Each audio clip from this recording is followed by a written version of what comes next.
Tema yang kita angkat yaitu reaksi positif dan negatif atas kelahiran sholawat wahidiyah. Dari tema tersebut mari kita coba flashback ke belakang, yaitu kita melihat atas kelahiran sholawat wahidiyah itu sendiri, di mana kelahiran sholawat wahidiyah itu sendiri itu terjadi yaitu ditaklif oleh beliau Hadratul Mukarram Mbah Yai Abdul Majid Ma'ruf Qaddasallahu sirrahu wa radhiyallahu anhu, di mana pada saat itu beliau mendapatkan peringatan pertama, kedua dan ketiga dan seterusnya. Beliaunya akhirnya mentaklif sholawat wahidiyah ini, dan juga dalam suatu acara beliau mu'alif sholawat wahidiyah pernah menegaskan bahwa beliau mu'alif sholawat wahidiyah adalah ditugaskan.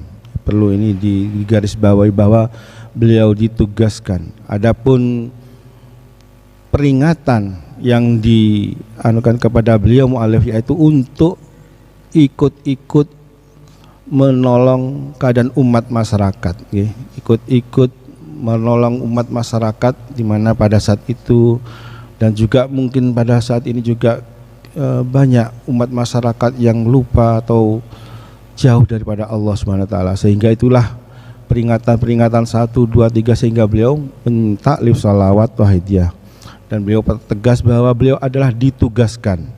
Sini akhirnya ditugaskan, kalau bukan seorang sultan wa aulia tidak mungkin akan bisa mendapat tugas seperti itu. Oleh sebab itu, kalau reaksi positif, insya Allah bahwa 100% sholawat wahidiyah reaksinya pasti positif, karena beliau memang ditugaskan untuk mengentaskan umat masyarakat dari jauh dari Allah Subhanahu wa Ta'ala. Jadi reaksinya insya Allah positif karena memang beliau ditugaskan untuk itu. Adapun mungkin reaksi negatifnya itu karena ya mungkin sunatullah, sebagaimana datangnya agama Islam pertama, bahwa agama Islam itu adalah untuk membebaskan umat masyarakat dari zaman jahiliyah, dari zaman kebodohan, sehingga beliau Rasulullah SAW hadir dengan membawa agama Islam. Demikian juga wahidiyah ini, di saat umat masyarakat, khususnya kalau kita lahirnya, kita akan tahu di mana lahirnya sholawat wahidiyah itu sekitar tahun 63, di mana pada saat itu situasi khususnya di Indonesia yaitu ada semacam proses pendangkalan tauhid, yaitu dengan hadirnya yaitu komunisme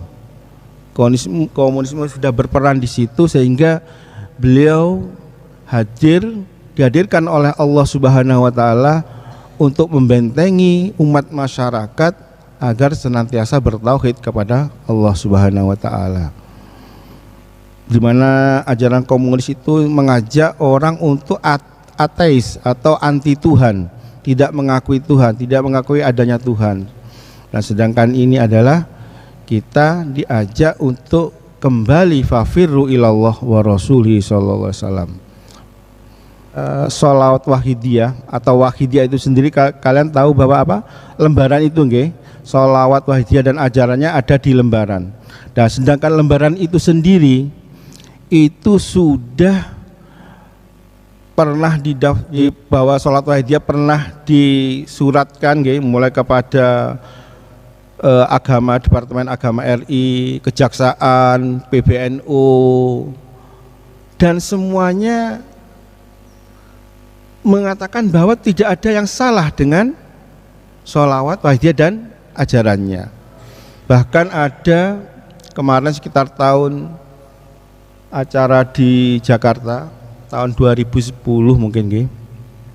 2006 atau 2008 itu pernah kita akan mengadakan isu sanah di Jakarta. Kemudian teman pengamal Jakarta membawa lembaran sholawat wahidiyah kepada beliau namanya Ajengan Syafi'i, di mana Ajengan Syafi'i ini adalah beliau dikenal di Jakarta itu sebagai para guru-gurunya ulama-ulama dan habib di Jakarta. Nah, saat beliau menerima lembaran sholawat wahidiyah, beliau